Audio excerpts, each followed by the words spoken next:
11.8 exercise 11.8 पर इनसे संबंधित कुछ अभ्यास कार्य है जो कि आपको ये वीडियो देखने के बाद में अच्छे से समझ में आ जाएगा और आप अपने आप उस एक्सरसाइज को सोल्व कर पाएंगे। तो सबसे पहले हम समझते हैं कि वाक्य क्या होता है। सबसे पहले हमने वर्ण पढ़ा था जो भाषा की सबसे छोटी इकाई है। वर्णों के मेल से हमने शब्द बनाना सीखा था, ठीक है।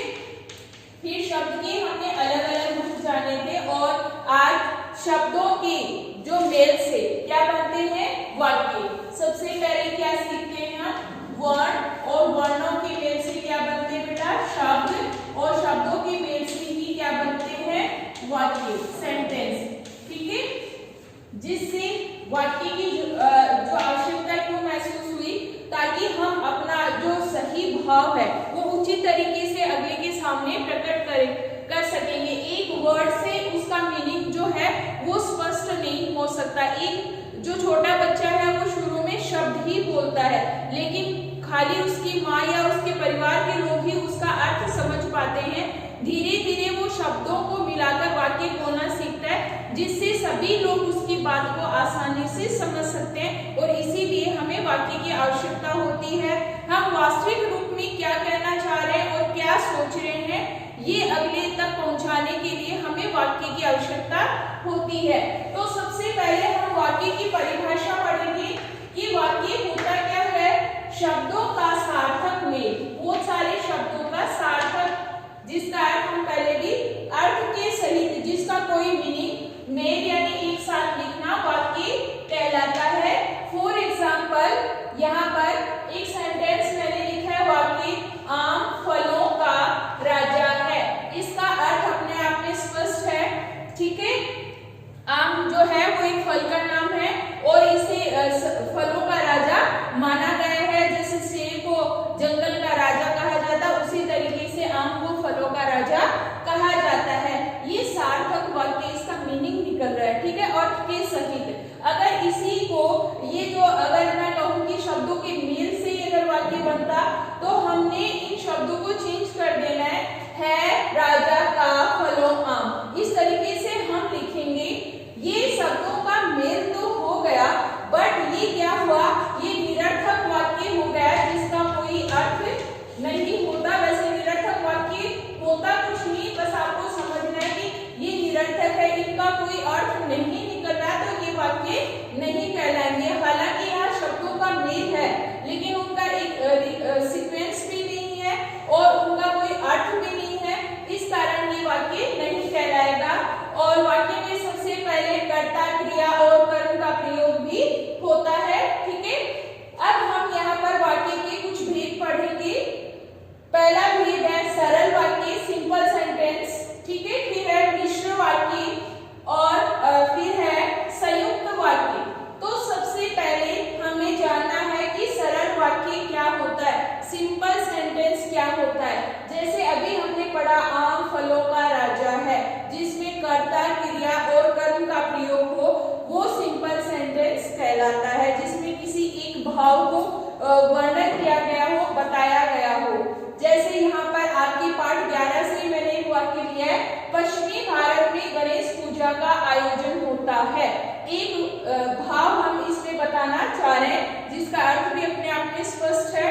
इसमें एक सिंपल साधारण वाक्य का प्रयोग होता है, एक ही वाक्य होता है, इस कारण इसको सरल वाक्य, साधारण वाक्य या सिंपल सेंटेंस भी कहते हैं, ठीक है। एक ही भाव को बताया गया होता है। दूसरा भेद है मिश्र वाक्य, ठीक है, कॉम्प्लेक्स सेंटेंस। इसमें बेटा दो सरल वाक्यों का प्रयोग होता है। जैसा सरल वाक्य भी यहाँ पढ़ा है, ऐसे दो सरल वाक्यों का प्रयोग होता है, बट उसमें पहला जो सरल वाक्य है वो तो मेन होता है और दूसरा वाक्य उस पर डिपेंड होता है, आश्रित होता है।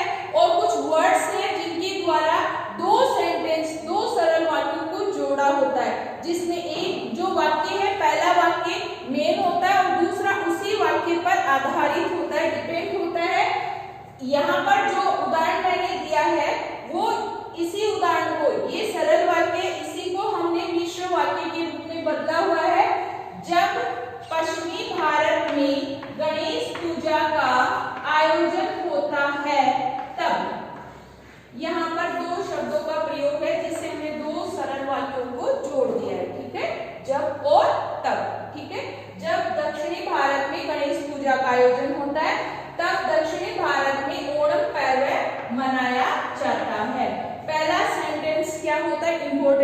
है प्रधान वाक्य जिसको बोलते हैं, और दूसरा इसी पर आधारित होता है या आश्रित होता है। तो इस प्रकार बेटा मिश्र वाक्य की रचना होती है, या इस तरीके से जब दो वाक्यों में जब तक का प्रयोग या जैसा वैसा का प्रयोग या जहां वहां का प्रयोग होता है, क्योंकि शब्द का प्रयोग होता है, जो कि शब्द का प्रयोग होता है, जितना उतना का प्रयोग होता है, तो वो वहां पर ये सारे जो योजक शब्द हैं, योजक चिन्ह जिनको बोल सकते हैं, जिन वाक्यों में इनका प्रयोग होता है वो बेटा मिश्र वाक्य कहलाता है। और आपकी बुक में मिश्र और संयुक्त वाक्य दिए गए हैं, जिनको दो सरल वाक्यों में अलग अलग करके लिखना है।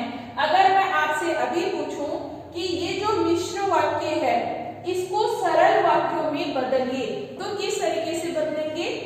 पहला वाक्य सेम यहाँ पर लिखा हुआ है, पश्चिमी भारत में गणेश पूजा का आयोजन होता है, वेरी सिंपल। और दूसरा लिख देंगे दक्षिण भारत में ओणम पर्व मनाया जाता है। मीन्स हमने क्या किया बेटा, जब और तब को सिर्फ हटाया है, इससे मिश्र वाक्य वापस से सिंपल सेंटेंस में कन्वर्ट हो गया।